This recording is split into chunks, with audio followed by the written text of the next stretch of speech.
Como estudiantes, frecuentemente nos encontramos ante el deber de escribir textos académicos que requieren de cuidado con los elementos ortográficos y gramaticales. Sin embargo, hay cosas de las que no nos damos cuenta fácilmente, como nos pasa con el uso de los recursos tipográficos. En este video te vamos a explicar cómo hacer uso de la ortotipografía. La ortotipografía sugiere la manera adecuada en la que deben usarse los recursos tipográficos como los signos, el estilo de las letras y los blancos para que los textos sean mucho más fáciles de comprender. Comencemos por definir el estilo de letra adecuado, es decir, redondas, cursivas, negritas y versalita. Uso de la cursiva. La cursiva es realmente efectiva para resaltar. En este orden de ideas son útiles para dejar claro que estamos utilizando un extranjerismo, una palabra poco común o en otro idioma. Para anticipar la conceptualización de algún término. Para poner letras independientes. Para escribir epígrafes. Para escribir las palabras con errores intencionales. Para escribir los títulos puestos en la prosa, excepto los títulos de los textos sagrados porque esos van en redonda, para escribir fórmulas matemáticas, para escribir los nombres científicos de las especies, para poner nombres propios de vehículos o satélites y para resaltar una palabra en el escrito. Uso de la redonda.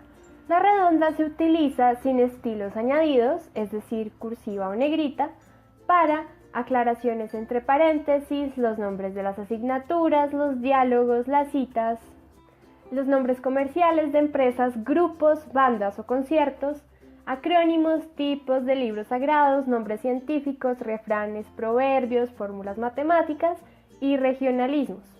También se recomienda que la mayor parte del escrito esté compuesto por una fuente con estilo redondo para que la función de los otros estilos tipográficos cobre sentido. Uso de la negrita.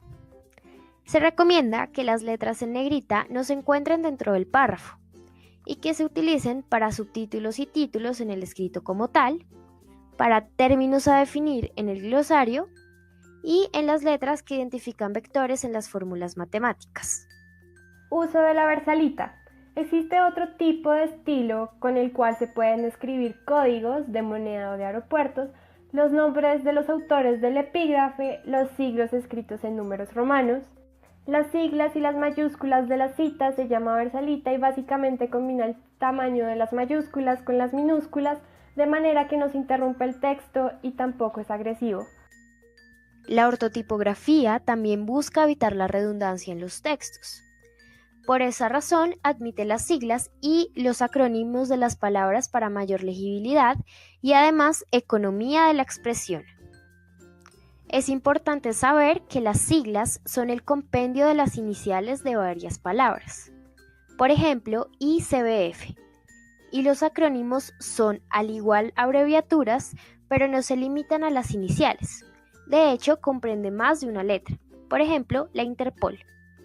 Con respecto a las abreviaturas, la ortotipografía explica que existen varios tipos de acrónimos, entre ellos la síncopa, que es cuando se le quitan algunas letras de en medio de una palabra.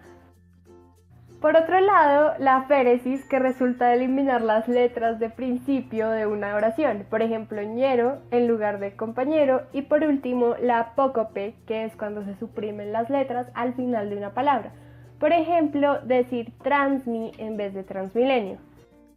Por otra parte, la ortotipografía también le brinda mucha importancia al uso de los signos en el lenguaje, entre ellos el manejo de las comillas dobles.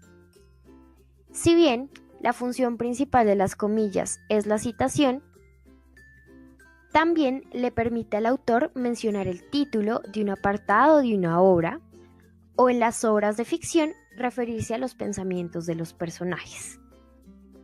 Es importante saber la diferencia de las comillas sencillas con las dobles, pues ambas cumplen propósitos realmente diferentes.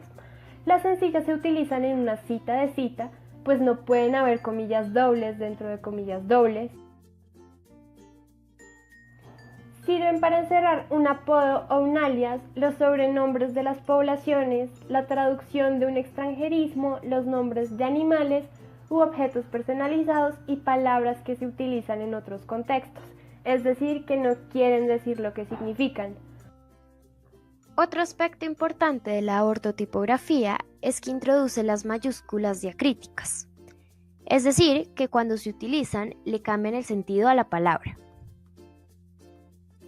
Por ejemplo, no es lo mismo referirse a un estado, que es una entidad administrativa dentro de un país, que hablar de un estado, que se refiere a la descripción de una situación. No olvides el uso de las mayúsculas después de puntos suspensivos, signos de entonación y dos puntos depende de la relación que existe entre las palabras antes y después de los signos. Si lo que sigue del signo es independiente, va en mayúscula. Si no lo es, va en minúscula. Finalmente, si quieres escribir operaciones matemáticas, no olvides poner espacios entre signos y números y escribir los signos adecuados. Esperamos que te haya servido. Hasta la próxima.